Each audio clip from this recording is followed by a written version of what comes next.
thank you for joining us. I'm excited to introduce Eric Long, the Vice President of Business Development for Western and Southern Financial Group, or as we like to refer to them, National Integrity. Eric's been a long-standing partner to CAFL, and we're really honored to have him on with us today. Eric, take it away. Thank you, much appreciated. For those of you who aren't aware, Western and Southern Financial Group, or WNS Financial Group distributors, we distribute our products through National Integrity Life Insurance. And I wanted to give you just a little bit of a backstory before we turn it over to Debbie Miner for the presentation today. And that would just be, you may not be as familiar with us, and if you aren't, National Integrity Life is actually A+ rated by AM Best. And when you look at our Comdex score, when you kind of average the different rating agencies such as Fitch and Moody's and S&P with that AM Best rating, you come up with a 96 Comdex. So for your opportunities out there that we've been selling and helping clients with for many years, such as our immediate annuity, you're going to be hard pressed to find a carrier that's more financially stable for that long-term outlook to help support that client's needs.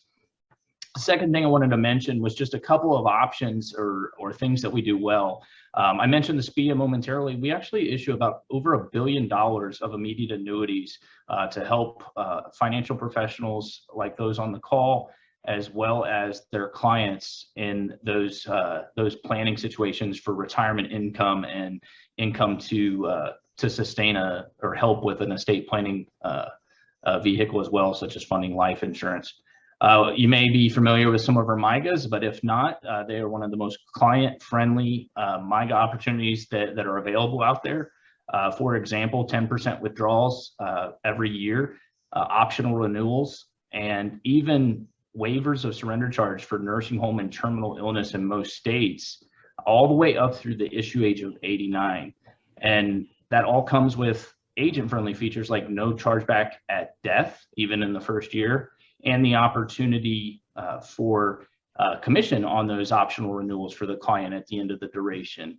So keep those two vehicles in mind. We also have an FIA with great crediting potential as well outside of the state of New York called Indextra. And one of the things that we do really well in terms of strategy and helping folks with planning is actually our older age and inherited IRA or inherited non-qualified annuity planning. And along those lines, that kind of connects into our topic today. We do have Debbie Miner here to share the latest on the RMD update, the new revisions, rules, and results. And for those of you who aren't familiar with Debbie Miner, she's a resource available to you here at National Integrity Life Insurance. She's our Advanced Markets Attorney, or AVP of Advanced Markets. She has a law degree from The Ohio State University.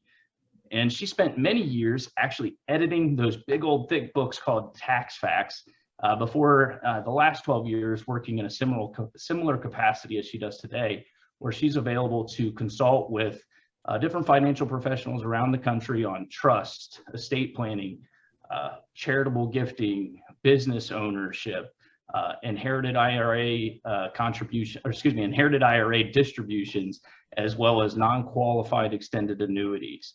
So with that, I'm going to turn it over to Debbie to share today's topic. Thanks, Debbie.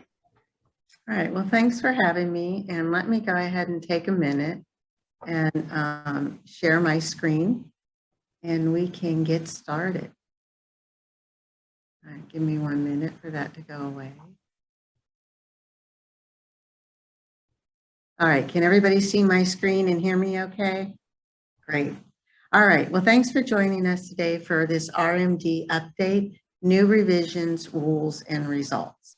So over the next 15 to 20 minutes, we are going to look at the newly revised and updated RMD factors, our life expectancy factors. We're going to look at the effective date and examples, and we're going to look at how they apply to a couple other areas of interest. And then we are going to switch our focus a little bit, and we are going to look at a couple highlights from the new proposed regulations under Secure Act. And then we're going to end with what should clients do today, or what can they do today. So let's go ahead and begin with the new factors. So the IRS issued final regulations that updated the life expectancy factors that we use to calculate our RMDs. Now, they were revised or updated to reflect our current longer life expectancies. Last time they were updated was 2002, and they were issued in November of 2020, but they are effective for distribution years beginning on or after 1/1/2022. All right, so what is a distribution year? Let's take Sue, for example. If she's turning 72 in 2022, this is her first distribution year. It doesn't matter that she may wait until April 1, up to April 1 of next year to take that distribution. This is a distribution year for Sue. So now I do have just a couple portion of the new tables out, and this is for lifetime distributions. And you'll see it's not a huge difference, right? You're looking at 25.6 for age 72 in the old table and 27.4 for age 72 in the new table. But I do want to point out that these life expectancy factors are what I believe are called divisors. I'm not a math expert, but anyway, they're going to be divided into your account balance. And the fact that they're larger means that we are going to have smaller RMDs going forward. Okay, so now they're really very easy to use for lifetime distributions, right? Because we're simply going to go into the new table and get a new factor. But for example, we have Felice here. She turned 75 in this year. Her only IRA had an account balance of $550,000 as of the end of last year. Now you'll see the amount for her RMD for 2022, and we got that number by dividing the account balance by the new factor of 24.6. Now I want to point out that this RMD is actually $1,659.75 less than it would have been under the old table. In that case, we would have divided by the old factor of 22.9 and would have ended up with a RMD of slightly more than 24,000.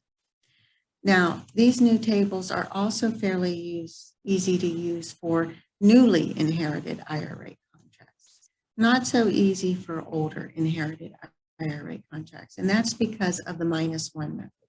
So you might recall that when you have an inherited IRA, the non-spouse beneficiary will go into the life expectancy table in the year following the year of death with their current age. But then they don't go back into the table anymore, and going forward, we just subtract 1 each year. Well, the final regulations say that they can't go into the new table at their current age.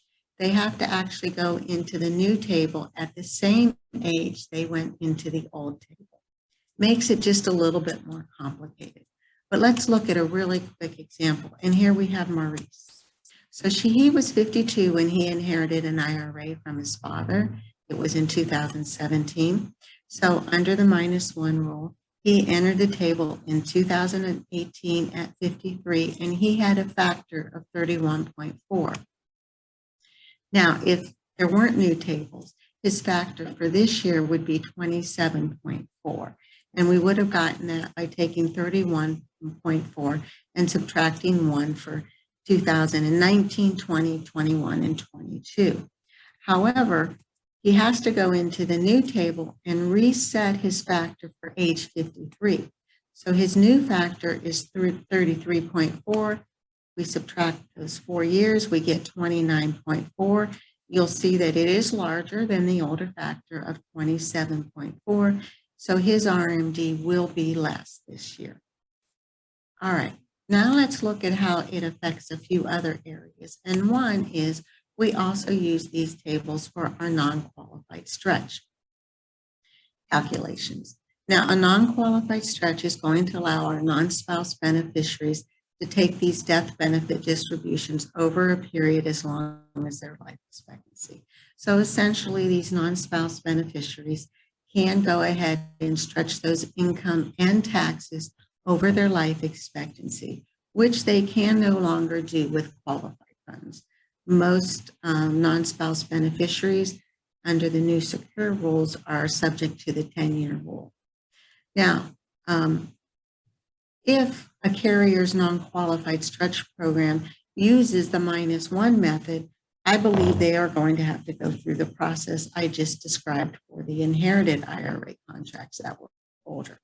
However, here at National Integrity, we actually use the attained age method with our non-qualified stretch program. So that means that we are going to be going into the new table and using these larger factors and getting smaller RMDs or required distributions for all of our contracts, old and new, this year and going forward.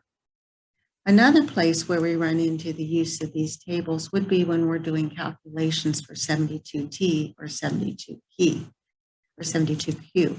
And as most of you are aware, I'm sure the IRS gave us 3 methods for calculating that periodic amount under the series of substantially equal periodic payment exception. Now, the first was the RMD rule, and this method, and it is the easiest to use because we're just taking the account balance and dividing by the appropriate life expectancy factor. However, it is going to give us the smallest amount. The second method is the amortization method. Here, we're just taking that account balance, we're amortizing it in level amounts using the correct life expectancy factor and a reasonable rate of interest. And here on number 3, the third method they gave us was the annuitization method. Now, this is going to give us slightly less than the amortization method. And this amount is going to be determined by dividing that account balance by an annuity factor, which is derived from a specified mortality table, and again, a reasonable rate of interest. Now, most people, if they have to access those retirement funds early, they really can't take the smallest payment. They're looking for the largest payment. So the RMD method is seldom selected. However, the IRS did feel compelled to give us a ruling on these new life expectancy tables. So in Notice 2022-6, they say that for any series of payments that's starting in 2022, you may use the new table. For any series of payments starting in 2023, you must use the new table. And if you already have a 72 payment set up, you are allowed to switch to the new factors without that being considered a modification. And remember, modifying the 72T payments is not something you want to do because it will result in penalty and interest going back to that very first payment. So when would somebody want to do this when I just said that it makes it the smallest payment? And the only one I can think of is maybe someone who started a payment during the pandemic, and then since then their situation has improved and they would really like to take as little out as possible. Well, then if they had chosen the amortization method, they are given a one-time switch, so they could go to the RMD method, they could elect these new factors, and then they could end up actually taking out the least amount that would still be required. I do want to say that there was one more bit of good news in that Notice 2022-6, and that is, you might recall that for a reasonable rate of interest, we always had to use 120% of the applicable federal midterm rate, and for years it's been very small. So in this notice, it did say that you could go up to as high as 5%. Now, it's not as exciting as when it first came out because we're all aware that these interest rates are going up anyway. But the truth is, the higher the interest rate you use, the larger the payment you will end up with. All right, so now let's go ahead and switch our focus. And I want to talk about the proposed regulations that came out under the Secure Act, right? We've been waiting a couple of years for these. They actually had some good news in it. There was some added clarity with respect to RMDs as trust beneficiaries, and there was some added clarity with respect to the age of majority. unfortunately, there was a very unwelcome surprise with respect to the 10-year rule. So let's go ahead and look at these two things fairly quickly here. Now, the age of majority. So the people who are allowed to continue to stretch, right, are eligible designated beneficiaries. Minors are included in this group, but with a catch, right? They can stretch up until the age of majority, and then they are going to be subject to the 10-year rule. Well, under the old regulations, there was no one set age. However, the old regulations did include this exception. And pretty much it said if a child had not completed a specified course of education and was under age 26, they would be treated as not having attained the age of majority.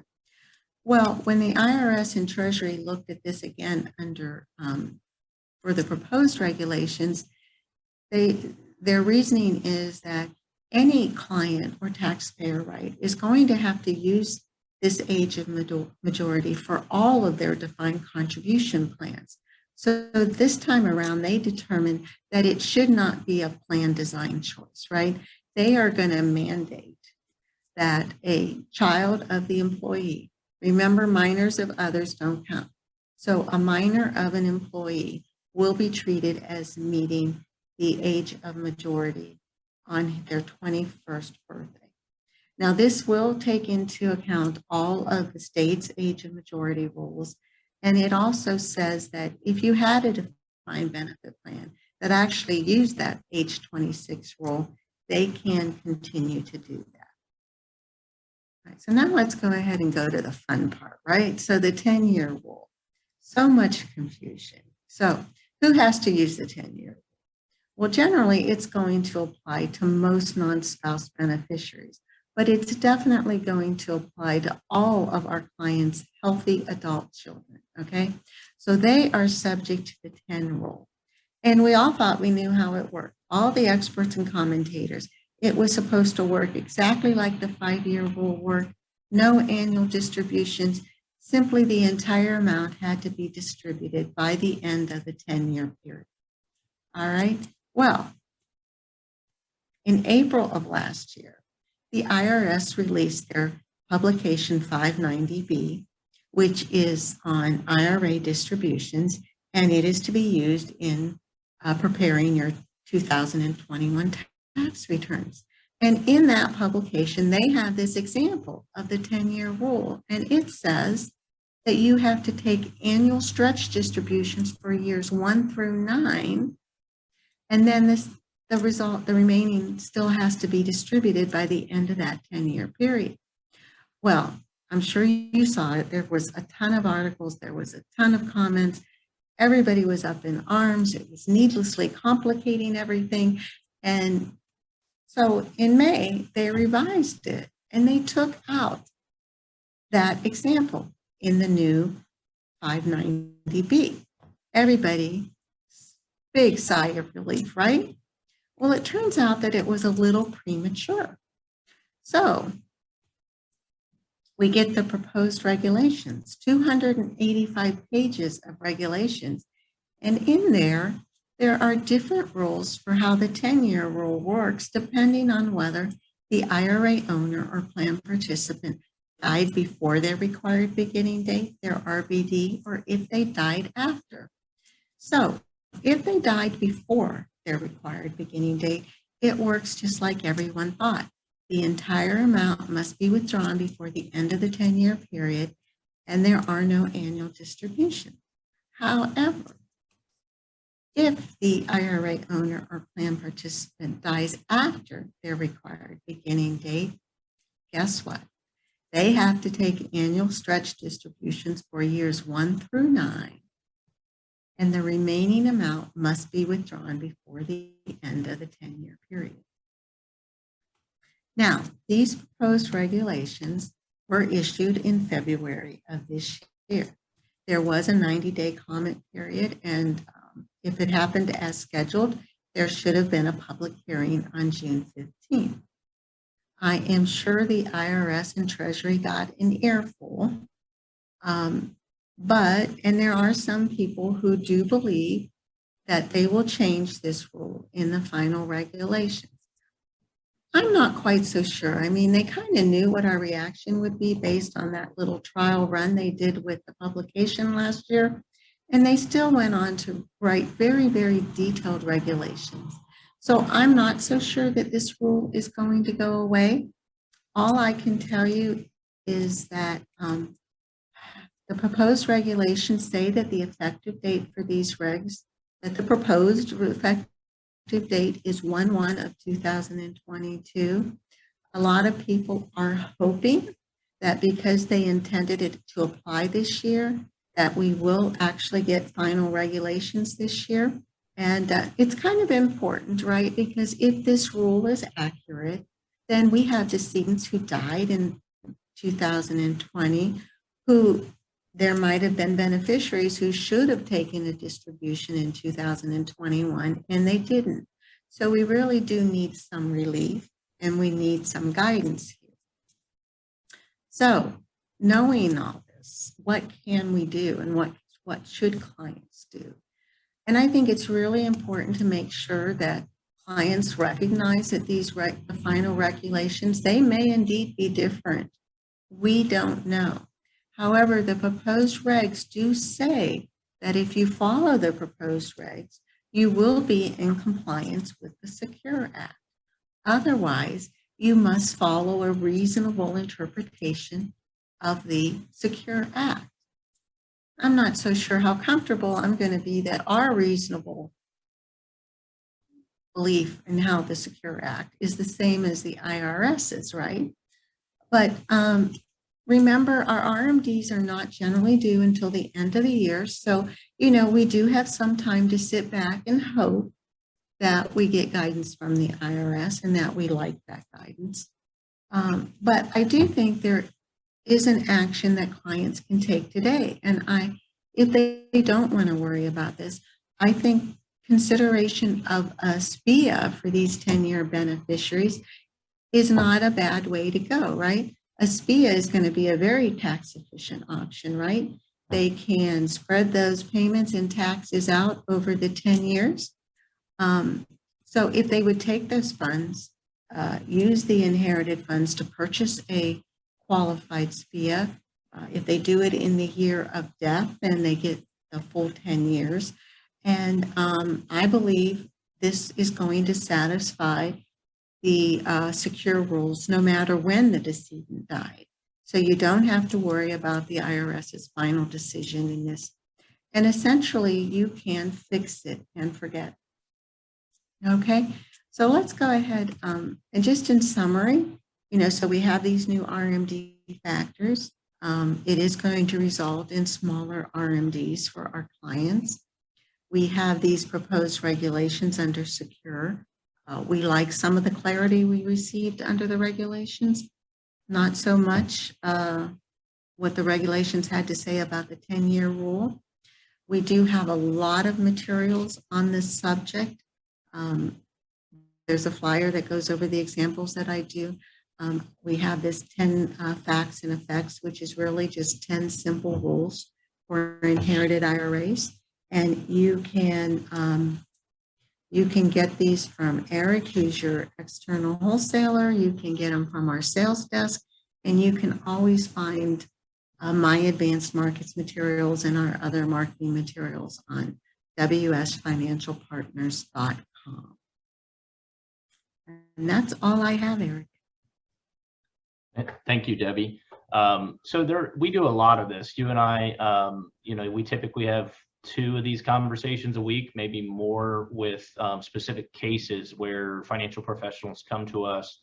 And one thing that you mentioned as you were closing out with the 10-year rule, when you kind of first opened it up, I should say, you had mentioned first you have to find out if they are an eligible designated beneficiary. So this new proposed regulation, if it goes into effect, would actually then first make you decide whether or not you are an eligible beneficiary or not. And then next you would have to say, okay, was the deceased, over RBD, currently age 72 or before RBD. to decide which route to go. The strategy of using or first finding out if they're an eligible designated beneficiary, and if they are a brother or sister that's within that 10-year range, or a parent, they often can do an old school type of lifetime stretch. They put the money in a deferred annuity, and we will send out an RMD just like we used to pre-Secure Act. That would be strategy one. Strategy two is to simplify it. If they are in the 10-year camp, those folks more than 10 years younger than the deceased that aren't disabled or chronically ill, you mentioned the 10-year SPIA, and I think there's a real value to that, not only in the set it and forget it, the tax efficiency and spreading it out, but also with interest rates rising, we have seen those payouts be very significant in the term of client crediting.